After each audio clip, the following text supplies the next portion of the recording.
Muy buenas noches. Esta ha sido una semana política, la semana de mayo, pero decidimos que de política no vamos a hablar. Pero la semana de mayo sí es propicia para tomar otro ángulo, aquel que hace a la cultura. Recuerda que siempre hemos planteado la necesidad de adentrarnos en el conocimiento de cosas de nuestro pasado, y de nuestro pasado no tan lejano también, revitalizando el enfoque de la identidad nacional con la gente que hizo cosas en la Argentina. Y hoy es una ocasión muy propicia para integrar a un hombre que se llamó simplemente Antonio Berni, junto con un grupo de gente que se dedica a la música y a la pintura. Y hoy vamos a hablar de algo que se está haciendo, revitalizando, la obra de Antonio Berni.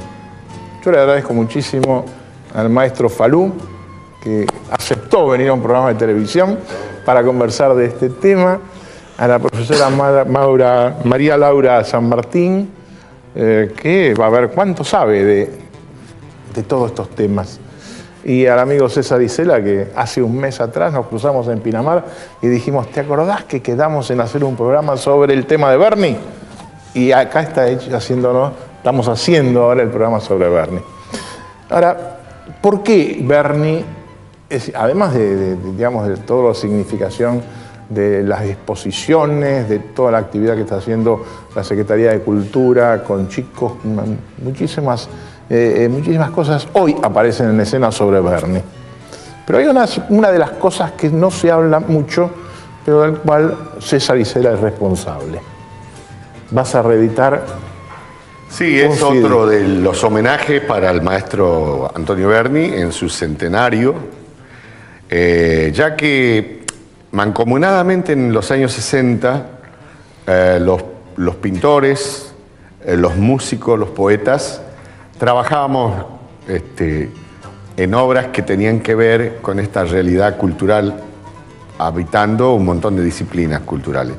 Y verdad que Antonio, amigo de los amigos, un rosarino simple y hermoso, gran trabajador, entre otras cosas, y convocados por una editorial del amigo don Rómulo Lagos, donde nosotros los provincianos editábamos nuestras obras, ya que la editorial Lagos iba a sacar una serie de partituras con una serie que se llamaba Colección Estampa, y que la mayoría de las colecciones tenía obras pictóricas. La mayoría nos enamoramos del personaje más emblemático de Antonio Berni, más allá de su extensa y maravillosa obra, que ha sido Juanito Laguna. Hemos sido poco generosos con Ramona Montiel, pero ya vendrá el turno de Ramona. Y ahí trabajamos con ese tema, ¿sí? Bueno, específicamente. También vamos a hablar hoy de Ramona Montiel. Maestro Falú, cuando a usted le propusieron allá en los 70, ¿en qué año fue? 60 y tanto, ¿no, Eduardo? Sí. Componer sobre Juanito Laguna. Sí, bueno, yo lo conocía a este gran pintor, a este talento rosarino, estando, yo era medio vecino mío, él vivía en la calle Rivadavia, yo vivía en la calle Lezica. Allá en Caballito. Claro, en Caballito. Y bueno, en esas reuniones que se hacían con Sábato, con otra gente, con escritores, solíamos estar venía Berni, ahí lo conocí a él. A Berni lo conocí cuando ya estaba en la segunda etapa, porque él marcó un hito en su vida de pintor, ¿no? En esa etapa en que se volcó hacia toda la temática, una realidad social, ¿no? Que pinta en sus cuadros, en todos sus cuadros, está inspirado en eso, como lo podemos ver, ¿no? Que trasunta una gran realidad, ¿no? Del país, de las cosas que acontecieron y de una cantidad de circunstancias. En general, como una especie de denuncia, de revolución, de cosas que ocurren en el país, que ocurrieron, ¿no? Como en tantos otros países y tantos pintores también que fueron, que dieron el lenguaje de esa realidad, ¿no? Y bueno, Juanito Laguna, como dijo Isela, fue una de las cosas con que Lagos nos invitó a compartir esa hechura de canciones sobre Juanito Laguna. Es decir, que la pintura, esa serie de Juanito Laguna, de Berni, inspiró a hacer canciones. Inspiró a hacer canciones, sí. Entre ellas, bueno, muchas canciones, Juanito Laguna va al almacén, Juanito Laguna con su madre, Juanito Laguna durante la inundación, ¿no? Y una cantidad de temas muy importantes, ¿no? Lo mismo que Ramona, también otro personaje, creo él, ¿no? Son los nombres de los cuadros también. Son los nombres de los cuadros. Los nombres de los cuadros, sí. Claro. Y él, refiriéndonos a la creación que me tocó conmigo, me hizo cuatro cuadros, ¿no? 2 de óleo y otro de carbonilla y otro al rojo, bien rojo era, no me acuerdo. Sí, lo pintó a usted. Sí. Y con él sabíamos tener reuniones a menudo. Bueno, cuando yo estaba de modelo ahí, ¿no? Teníamos las largas charlas, ¿no? Después por supuesto, coronada por un asado que tenía una casa muy linda ahí en Rivadavia, en la calle Rivadavia. Y bueno, después siguieron bien, estuvimos en París también, en la casa de él cuando vivía, estaba Cortázar también ahí, ¿no? Bueno, es un hombre a quien he tenido siempre una gran admiración, ¿no? Y como ser humano y como un gran pintor que trasciende, sigue con el recuerdo, y su obra trascendieron el tiempo y ahora son las obras quizás más valiosas que se están vendiendo en Estados Unidos y acá y en todas partes, ¿no? Ahora, María Laura, ¿cuál es la importancia, la significatividad de Berni en la pintura argentina? Y además, frente a esto, ¿cuándo empieza a aparecer la pintura argentina como cosa importante? Estaba pensando en eso, me robaste la idea. Bueno, yo creo que es la figura emblemática del arte argentino, aunque parezca mentira, porque quizás lo digo por la larga trayectoria, la cantidad, la diversidad de expresiones y técnicas que él abarcó, la sinceridad con que produjo su obra, que en su momento a veces se le retació un poquito la proyección así hacia afuera, tuvo que venirnos consagrado con el premio de la Bienal de Venecia a través de los grabados para que aquí dijeran, Berni. Eso fue en 1962. En 1962 sacó el premio de la Bienal de Venecia, y justamente ese mismo año después también los expuso esa serie en París. Esos grabados impactaron allá. ¿Qué fue eso tan importante? Porque a veces uno dice, bueno, a Berni lo premiaron en la Bienal de Venecia, pero ¿qué fue lo que impactó o qué fue la obra? Porque el maestro Falú hacía referencia a distintas épocas de la obra de Berni. No, es el hombre que no tuvo miedo en cambiar, en buscar nuevas técnicas, nuevas expresiones, no vivió atado a una pequeña receta, como en algunos casos se da. Y además de eso, lo que impactó, contesto tu pregunta, en Venecia yo creo que son dos cosas, es mi opinión. La temática, en primer lugar, que era una temática denunciante, fuerte, americana, además, no era europea, no estaba vista con el cristal de Europa. Y además, la factura del grabado, porque vamos a explicar un poquito de qué se trata. Son enormes grabados, de un tamaño que ya de por sí apabulla, porque generalmente el grabado es una cosa pequeña. Él tuvo grabados también pequeños, los gofrados, pero estos eran hechos en una madera terciada, porque no hay unas planchas ni un taco de ese tamaño, entonces hecho en enormes planchas de manera terciada, trabajado con la gubia, como trabaja el grabador, impreso, y luego también aplicado elementos tridimensionales que dan nacimiento a una técnica que se está haciendo ahora que se llama Collagraph, que es que es pegar elementos tridimensionales sobre el soporte del grabado, entintar e imprimir, porque el grabado es impreso, sea la técnica, sea chapa, sea madera, sea piedra o sea fotografía y digital, en definitiva se imprime. Entonces eso fue yo creo las dos cosas que impactaron en Venecia, una temática personal, distinta, fuerte, y además una factura que no era lo habitual, no era lo que se había visto en grabado. Así como Picasso inventa prácticamente la técnica taco perdido, que es la técnica de la serigrafía. El taco perdido no lo inventa él, pero es la técnica que después se hace serigrafía. Berni inventa, diríamos, esa técnica que ahora se puede llamar colagrafo o algo. Y eso, esas dos cosas, la imagen tan fuerte y una factura diferente, bueno, conmovió a esos jurados internacionales y se lo otorgó el premio. Ahora, me parece que hay una anécdota de eso, a ver si estoy equivocado, porque claro, uno lee muy rápidamente cosas cuando está preparando el programa, y por ahí leí que Argentina no tenía un pabellón, se usó el pabellón de Italia. De Italia, sí. Y además, en eso que vos estabas mencionando recién, había una oposición de que estuviera la obra de Berni ahí. Bueno, es lo que yo dije hace un momentito, que se le retaseó aquí en la Argentina, como siempre, bueno, somos un país un poquito inexplicable, se le retaseó realmente la proyección internacional que él debía haber tenido en su momento. No había una ayuda oficial, diríamos así, ni tampoco de lo que podríamos llamar, no quiero usar la palabra extranjera, pero todos nos vamos a entender, el establishment, ¿no?, que consagra a un artista o no. Y entonces se le retaseó siempre un poco a él, lo mismo que a algunos otros.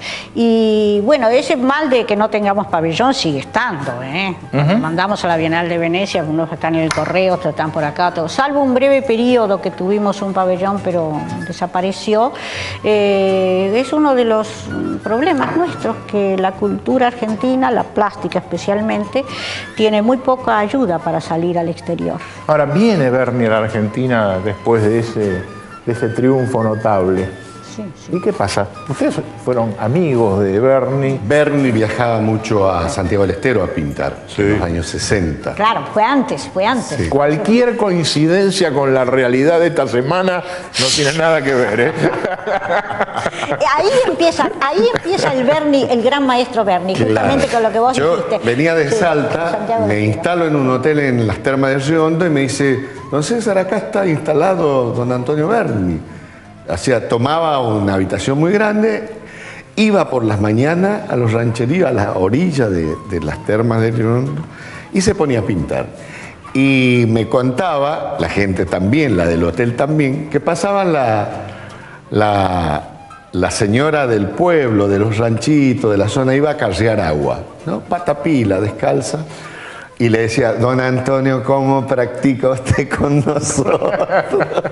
Y te cuento una anécdota que de una ternura tremenda, me la contó Antonio ya en el hotel. La llama doña Florencia, dice que estaba de una batita de esas muy simples, de colores, bien santiagueñas. Doña Florencia, la quiero pintar. ¿Ya me va a pintar? Dice. Ella iba a cargar con el baldecito, patapila, descalcita, nada arreglada. Sí, póngase, la quiero pintar. ¿Me va a pintar así nomás, don Antonio? Sí, la voy a pintar. Y la pinto. Hizo el boceto, todo así. Cuando dijo, bueno, ya está, después ahora le doy los colores. Entonces, ¿me deja ver? Dice que le dijo, y se vio, y parece ser que no se gustó como Mercedes. Y entonces le dice: don Antonio, ¿va a estar a la tarde? Sí, ¿por qué, doña Florencia? ¿Puedo venir así me pinta de vuelta? Bueno, le dice él. Pero no creía que iba a volver. Y él sigue trabajando con... A la tarde, doña Florencia viene. Le había hecho, obviamente, medio cuerpo. Sí, claro.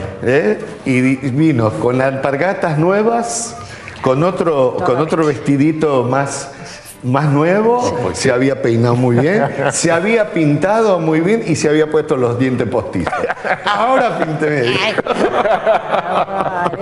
Bueno, eso me lo contaba él así con esa provincianía que tenía en definitiva Antonio, ¿no? Un hombre tierno, dulce, muy amigo de la amistad. Venimos enseguida a nuestra primera pausa. Creo que vale la pena acordar, porque seguramente esta anécdota usted en su casa ahora la estará contando seguramente, o la estará comentando.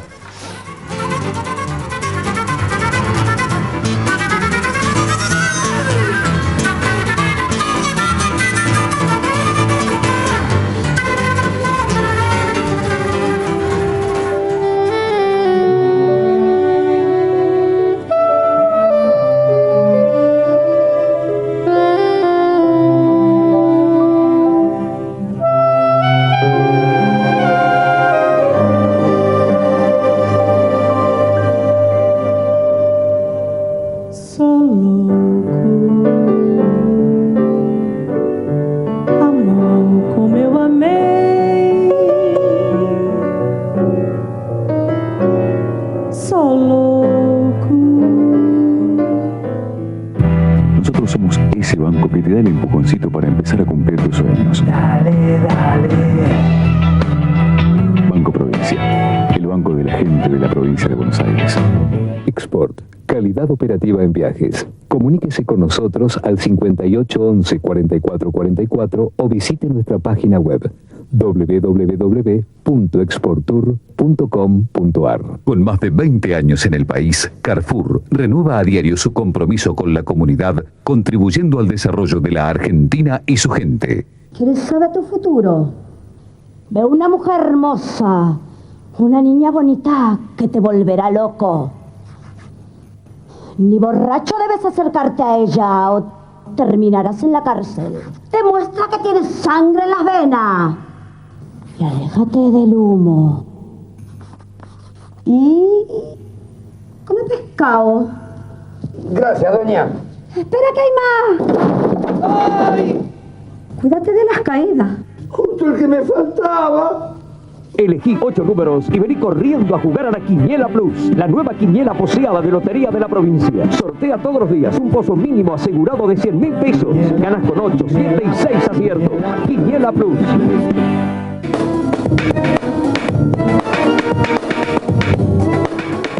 Bueno, y seguimos, yo digo, no recordando anécdotas, sino aprendiendo o conociendo, porque nuestros 3 invitados de hoy lo conocieron muy de cerca, Antonio Berni.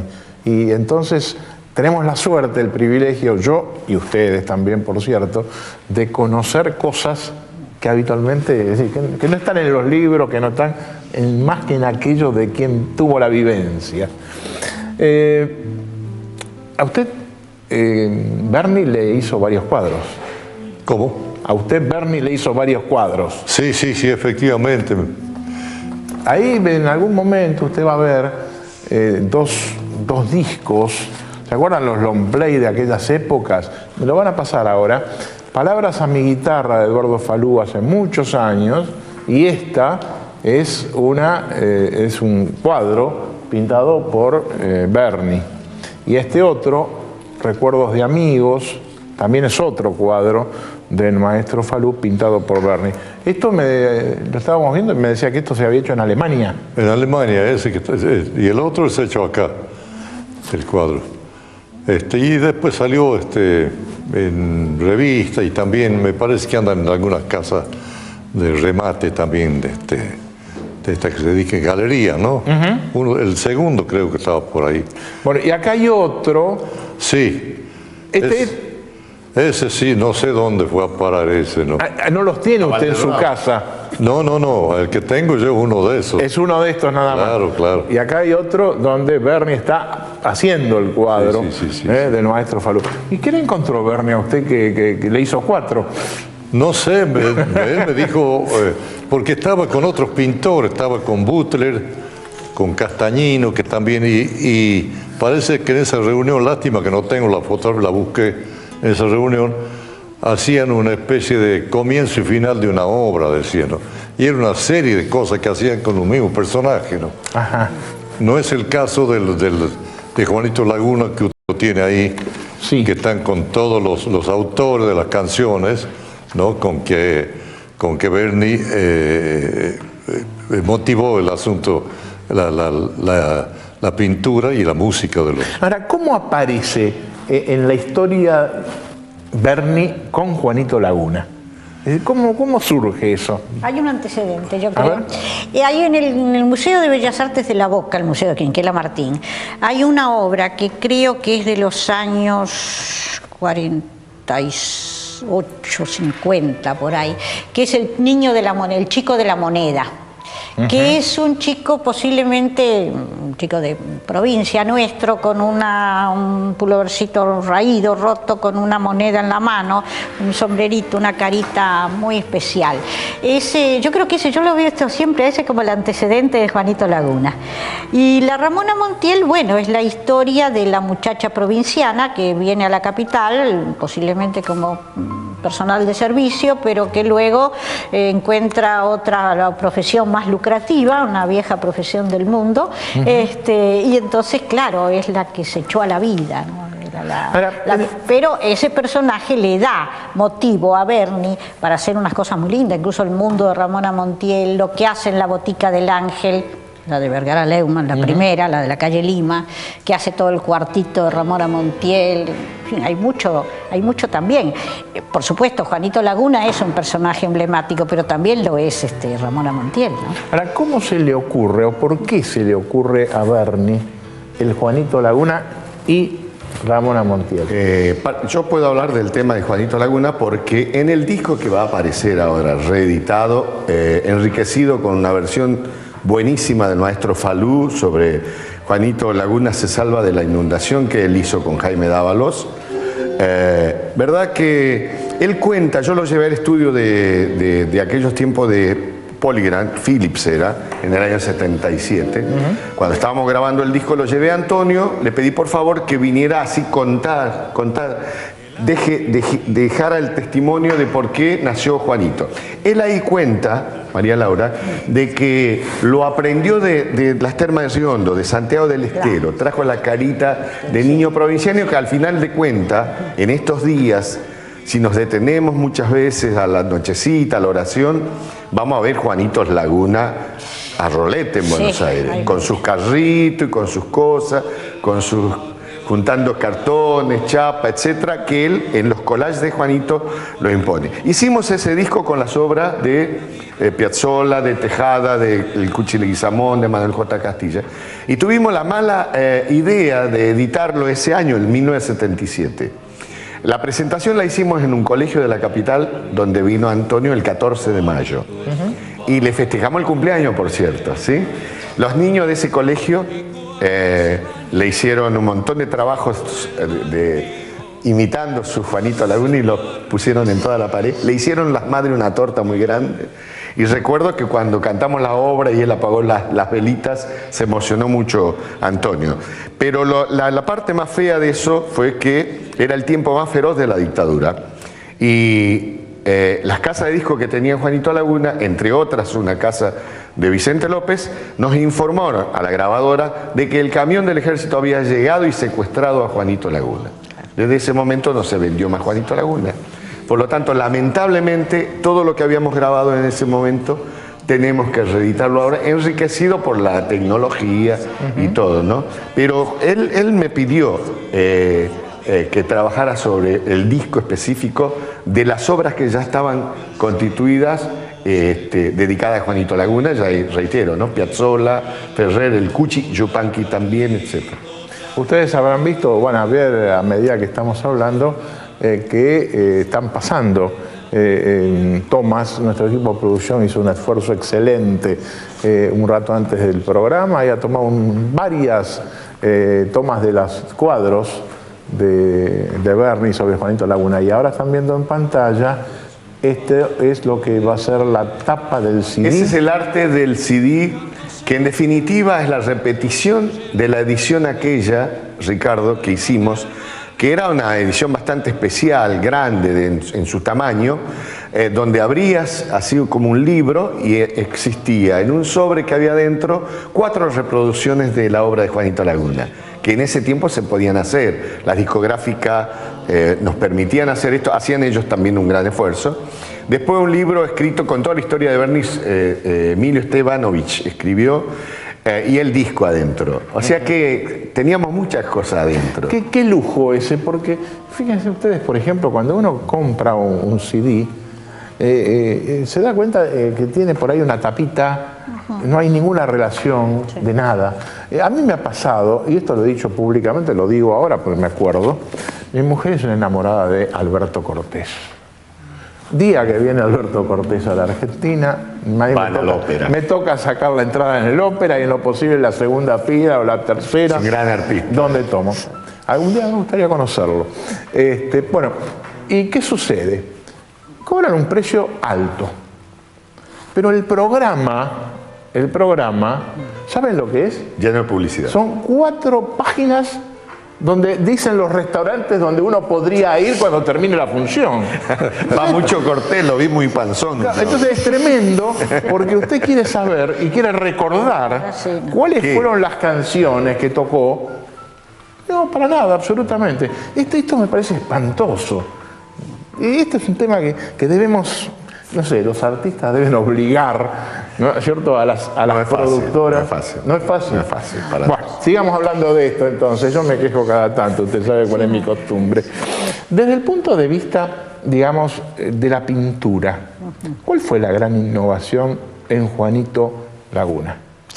Bueno, ahí, aparte de esto de los grabados que ya hablamos antes, él también hace una cantidad de óleos, de pinturas con el tema de Juanito Laguna, y también hace algunos con Ramona Montiel. Y en el caso de Juanito Laguna, el gran aporte de Berni es que incorpora a la tela, como collage, pedazos o fragmentos del material de las villas miserias.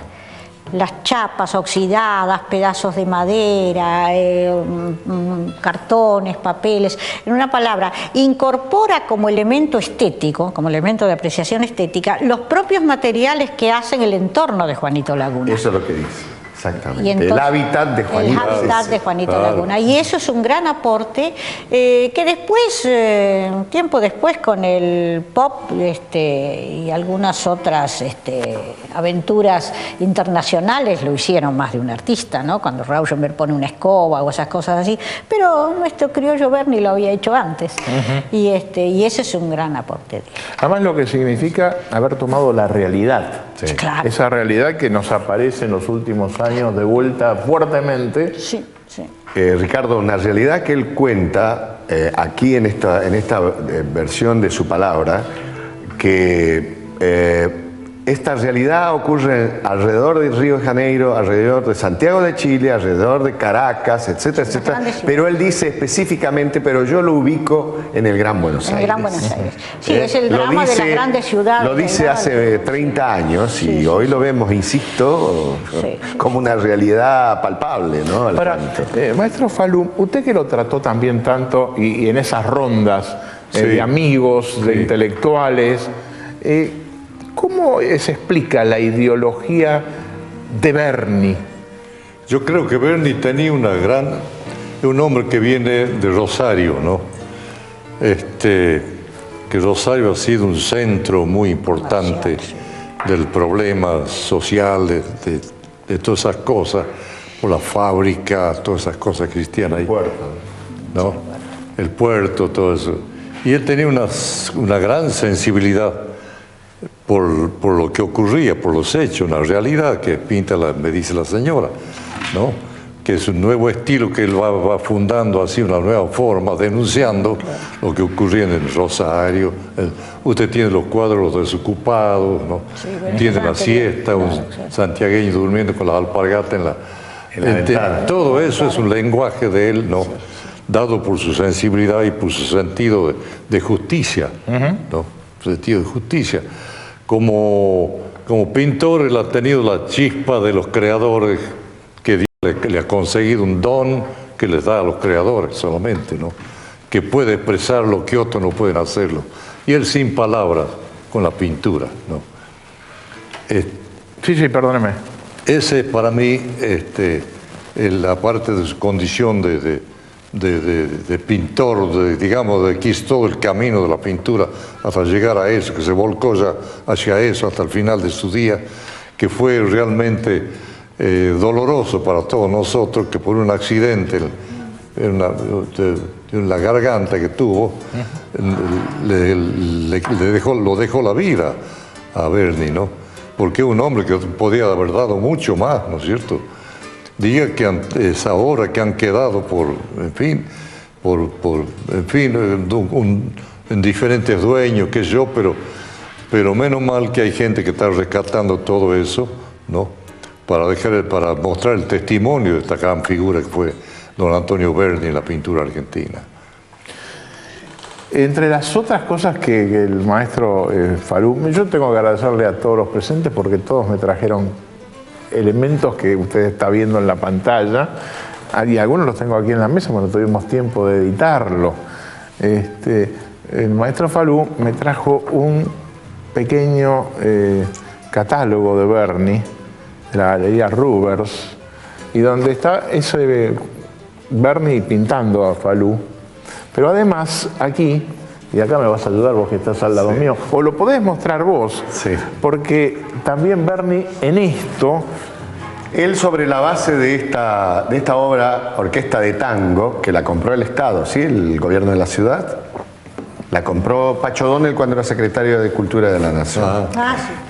Sobre esta base de la Orquesta de Tango, el amigo Berni se animó a pintarnos algunos. Con el maestro Falú tenía alguna atracción especial, ¿sí? Porque lo pintó varias veces. Lo pintó varias veces. Sí, varias veces. Acá está Palito Ortega, está Atahualpa Yupanqui. ¿Por qué no lo vas señalando? Sí. Está Oscar Matus, ex esposo de Mercedes Sosa, Edmundo Rivero, acá estoy yo, me está pintando a mí también. Ha sido muy generoso. Y después nos regalaron. Acá está Mercedes Sosa, que estaba enojada porque la había hecho fea a la tucumana. Armando Tejada Gómez, el maestro Piazzolla, el gran maestro Pugliese, Hamlet Lima Quintana.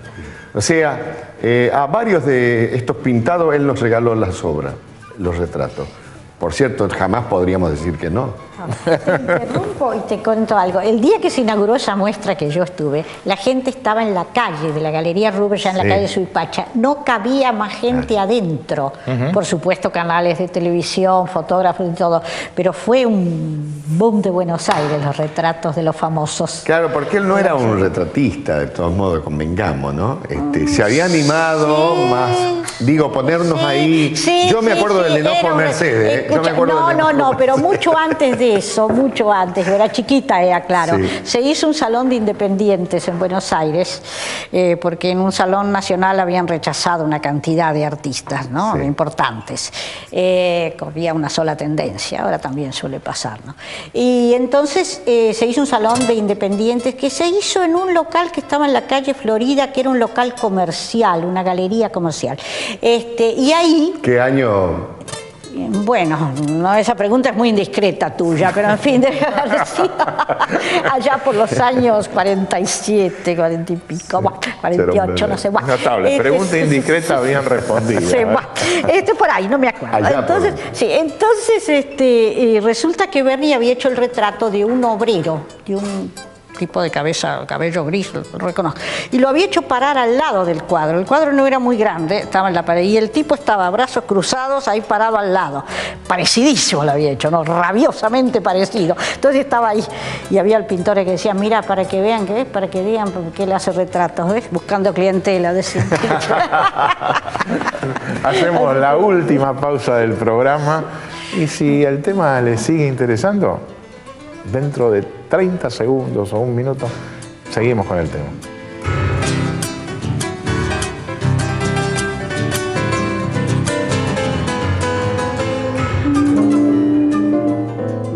Quis o bem que eu quis,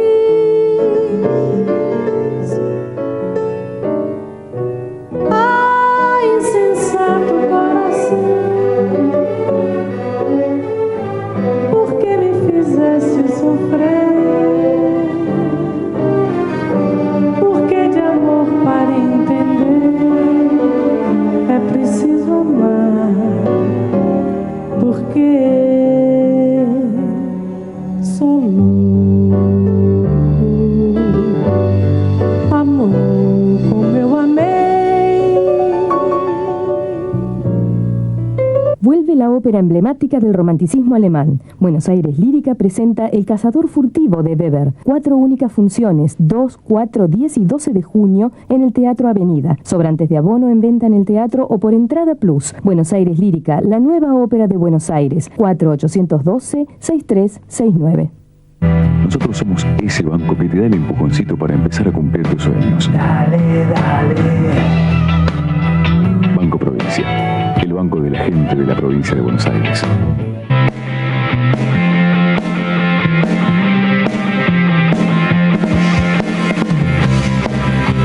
Lectura veloz, memoria, métodos de estudio, concentración, oratoria, inteligencia, informática, inglés. ILBEM potencia tu rendimiento. Asistí a una demostración sin cargo. 48 21 54 11 www.ilben.com.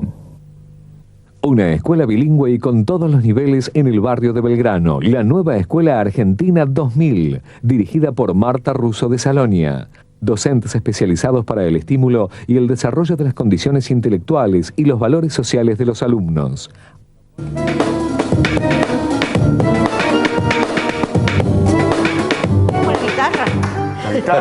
Y bueno, mire, yo voy a traer la guitarra. La guitarra. Yo realmente no me animé a pedirle ni a César ni al maestro Falú que trajeran la guitarra. Ya la presencia de ustedes ya era demasiado. Así que el próximo programa que hagamos con ustedes, sí, claro, tenemos la confianza para pedirle que traigan la guitarra. Pero con agua también. Sí, sí. Pero si necesitas otra cosa, pedila nomás. No soy guaraní. Bueno, ustedes saben que buscando información sobre Berni, me encontré con una sorpresa muy, muy linda y que demuestra así un poco las cosas que suceden en nuestra Argentina, que las conocen. Yo no la conocía y le comentaba en el intervalo a los invitados que tampoco la conocían. Encontré que había un concurso internacional de pintura y de fotografía Juanito Laguna. Y entonces encontré que estaba hecho por la fundación que se llama Volpe Stessens. Y había, por supuesto, el correo electrónico y un teléfono. Y esta mañana llamé por teléfono, pregunté por el señor Jorge Volpe, que es el líder de esta fundación, me atiende él mismo, le digo que vamos a hacer este programa, y entonces me cuenta de qué son los concursos estos. Se hacen concursos de fotografía abiertos, absolutamente abiertos, de fotografía y de pintura en cuadros chiquitos, con el tema de Juanito Laguna. Es decir que hay una movida sobre esto, pero esto están haciendo en este momento por 10º año. Sí, claro, noveno ya. Por 10º año, sí, cosa que realmente es notable. Y entonces el señor Volpe tuvo la amabilidad, la gentileza de traerme algunas de las fotografías que ustedes están viendo en este momento. Miren esta, un segundo si pueden parar esta fotografía de una cara sobre el agua, y la anterior de un fotógrafo brasilero, Ivaldo Cavalcante. A mí me impactó realmente. Si la podemos volver a la anterior a esa, Hugo, si es posible. Realmente hay cosas espectaculares. Y en fotografía, en el año 2001 y en el 2002, el concurso fue ganado por gente de Ucrania, de Francia el año 2003 y de Brasil el año 2004. Es esta que estamos viendo en pantalla. Me pareció realmente espectacular. Bueno, y lo mismo está pasando con pintura. En el año 2000 ganó alguien de Cuba. Es decir, toda gente joven, gente desconocida. Realmente me parece una obra maravillosa. Y por eso la quería mencionar y agradecer acá públicamente la existencia de esto. Yo le pedía recién en el intervalo si el maestro Falú me leía por lo menos o me recitaba alguna de las estrofas de esto que se llama Juanito Laguna se salva de la inundación. Se salva de la inundación. ¿Cómo no, doctor? Esto son los versos de Jaime Dávalo, ¿no? Y dice así: cuando lentamente viene la corriente y asalta las islas, aguas sublevadas de las marejadas cubren la región. En la correntada turbia y encrespada van a la deriva, entre la resaca, árboles que arranca de cuajo el torrente, minuciosamente se imponen las aguas de la inundación. Y aquí viene el personaje, Juanito Laguna mirando la luna que se hizo con agua, y las crestonadas que al norte en bandadas emigrando van. En su barro tierno de dolor eterno, medroso presiente que en aquel invierno vendrá la creciente, dejando sin rancho, desnuda la gente, sembrando en las islas la devastación. Es hermoso. Qué maravilla. Es hermoso. Qué maravilla. Paraná, él era Estaba en Rosario, frente al Paraná. Sí. Bueno, ¿y vos cuál hiciste? ¿Alguno del tuyo? A ver. No, yo, el tema que hicimos con Armando, ahí también le hice un coral en el disco como homenaje a esa supuesta tristeza del paisaje de Juanito. Pero me gusta uno de los temas que hizo José Río con José Botelli, los dos José de Salta también, que es la familia de Juanito Laguna. Salen domingo afuera para mirar quién pasa, tan solo la pobreza y la tristeza dentro de casa, que dura la mirada de Juanito Laguna y su oscuro pellejo tan cierto y lejos de la fortuna. Si pudiera gritar lo que les duele desde muy lejos, cómo se brinda, se borraría el herrumbre de la techumbre que los habita.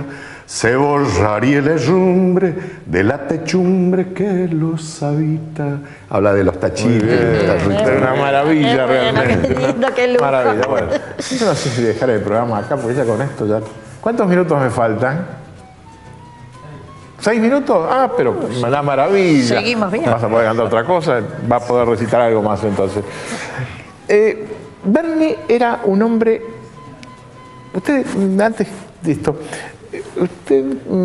Falú dijo que murió de una forma medio insólita. Sí, sí. ¿Qué fue lo que pasó? Dolorosa para nosotros, ¿no? Una cosa, una muerte que en fin, no condecía con su personalidad y con su vida y todo esto. Un accidente así tan... Él estaba mal anímicamente. Él estaba mal anímicamente, ¿estamos de acuerdo? Anímicamente estaba mal, claro, fue en la época, claro. Sí, que habían pasado cosas, claro. sí, habían pasado. Pero físicamente yo lo veía bien, a ver. Sí, yo lo vi, el año anterior yo lo vi en la última muestra que él hizo en Galería Velázquez. Perdón, hablamos de 1980. 1980. Estaba muy bien, estaba regio. Que había hecho esa serie del Cristo obrero, el Cristo en el departamento, toda esa serie que nos encontramos ahí casualmente. Yo lo felicité, por cierto, claro, y conmovido. Estábamos hablando de 1980, anoten la época política. Y él me dijo que, dice, mirá, dice, encontré un cura tan loco como yo que me permite poner estas cosas y pintar estas cosas. Lo hacía para una capilla y él estaba muy bien, pero bueno, después sucedieron cosas que lo afectaron. Sí, fue una especie de muerte absurda, ¿no? Sí, sí, la verdad que sí. Pero para un hombre de la vitalidad de Antonio. Sí. Yo les cuento que en el 78, cuando ya el disco estaba en la calle, que andábamos promocionarlo nosotros porque era imposible, él estaba haciendo la reforma en la Galería Pacífico, ¿sí? Claro. Estaba restaurando las obras de Castañino, etcétera. Y abrió una gran escalera. La vitalidad que tenía Antonio era subir, bajar, firmar, nuevamente subir, bajar. Por eso me pareció tan insólita la muerte por comer un pollito, por gozar de un pollito en el 81. Se le cruzó un huesito de esos que hay que tener cuidado y no pudieron salvarlo y murió en el Anchorena. Yo estaba en Suecia de gira, yo vivía en España en ese tiempo.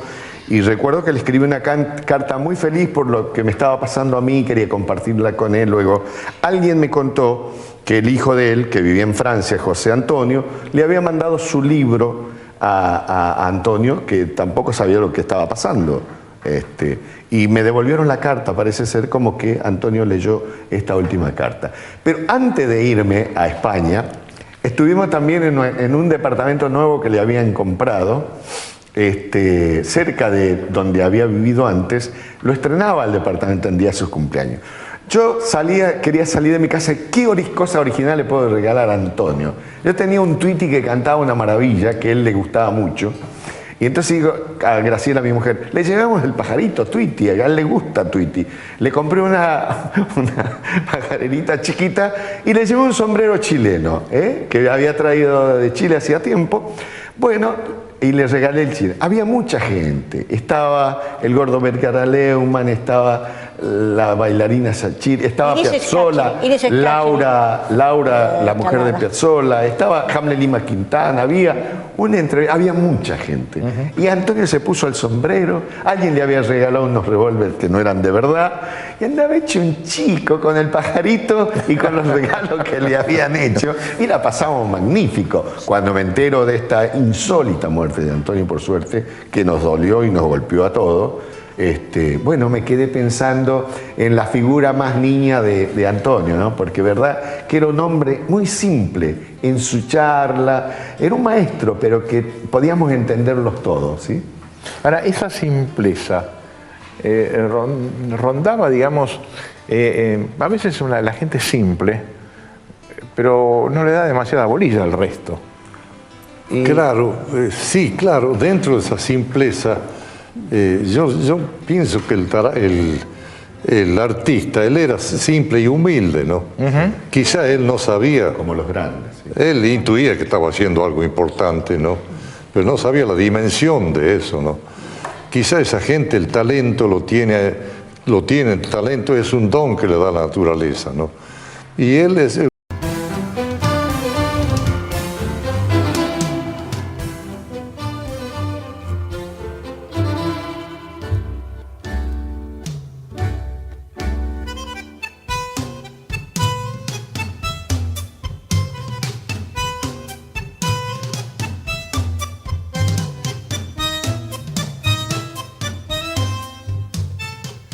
El programa de hoy va a estar dedicado a un tema apasionante y poco conocido. Por lo menos aparece muchas veces como uno de los problemas del mundo, la necesidad de energía. Y a eso asimilado con la necesidad de no afectar el medio ambiente. Y en estas dos cuestiones así que parecen tan simples, se entrelazan toda una serie de cuestiones vinculados con temas de tecnología, con temas de política, con temas de estrategia. Y de esto vamos a hablar. Y vamos a hablar y gracias que aceptó la invitación de estar hoy con nosotros, con el doctor Raúl Racana. El doctor Raúl Racana tiene un título muy particular en lo que está haciendo. En el desarrollo del programa vamos a ir conversando de sus estudios. Es egresado en un doctorado o un máster en ciencias del famoso MIT, el Instituto de Tecnología de Massachusetts.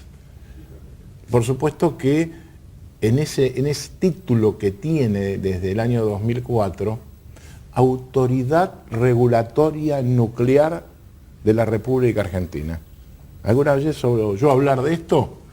Bueno, vamos a saber qué es la Autoridad Nuclear Argentina, para qué existe, y vamos a hablar de toda esta problemática de energía, y vamos a hablar seguramente de Atucha, de las centrales atómicas, qué está pasando en el mundo.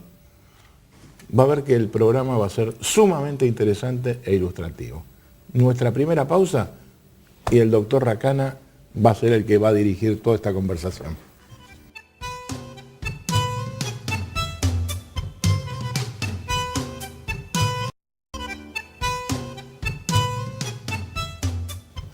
Bueno, usted tiene una particularidad.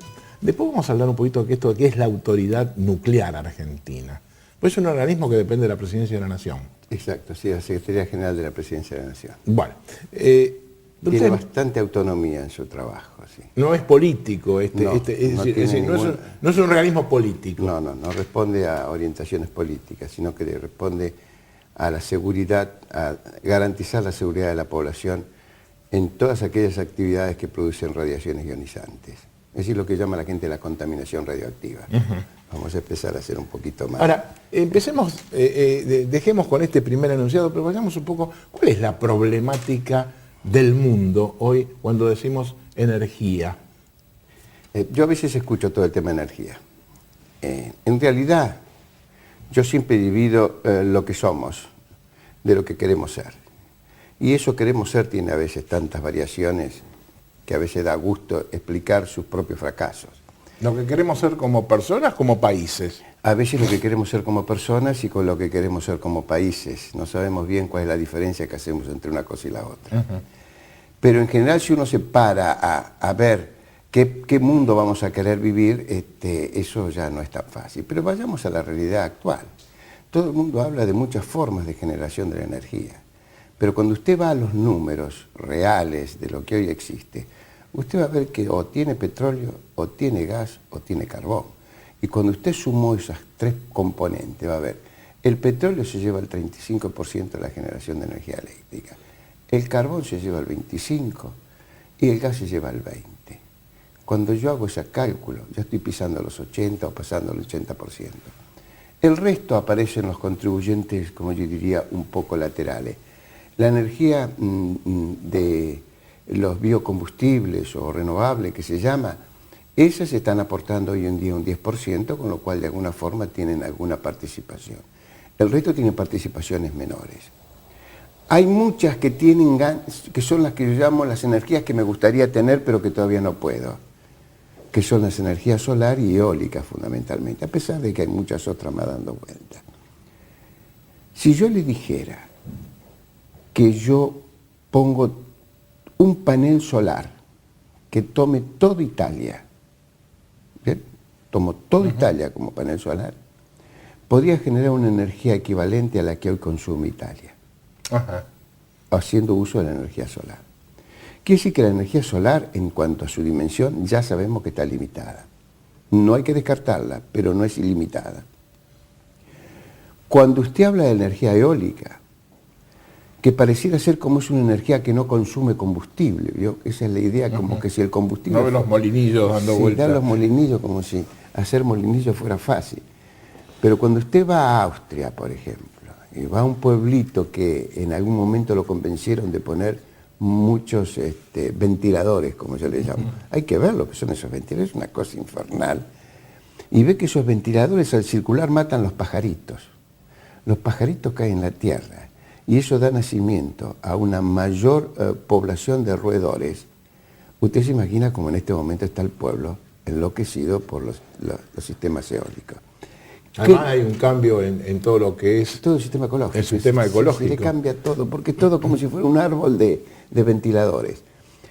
Eso no quiere decir que no hay que usarla, pero hay que tener cuidado. Primero, ¿dónde lo coloco? Porque me puede cambiar mucho el ambiente donde está colocado. Segundo, como dicen los españoles, el sistema, ellos tienen un 10% de su energía eléctrica proviene de la energía eólica, pero tiene una característica, dice, cuando hace calor o frío, no hay viento. Entonces, pequeño problema ahí, ¿no? Y entonces las características que tienen estos tipos de energía es que requiere que si yo instalo 1 megawatt de energía proveniente de la energía eólica, estoy compelido a instalar 1 megawatt de energía alternativa para el caso que no funcione cuando no haya viento. Eso no implica que no hay que hacerlo. Pero no busquemos ilusiones que van más allá de la propia realidad donde nos estamos moviendo. Es decir, no constituirían, digamos, la solución al problema de la generación de energía. No, no constituiría la solución del problema. La única energía que está demostrando ser absolutamente solvente es la nuclear. Pero en la lógica intrínseca de la persona tiene su alto nivel de desprestigio. Es muy difícil entender el desprestigio de la energía nuclear.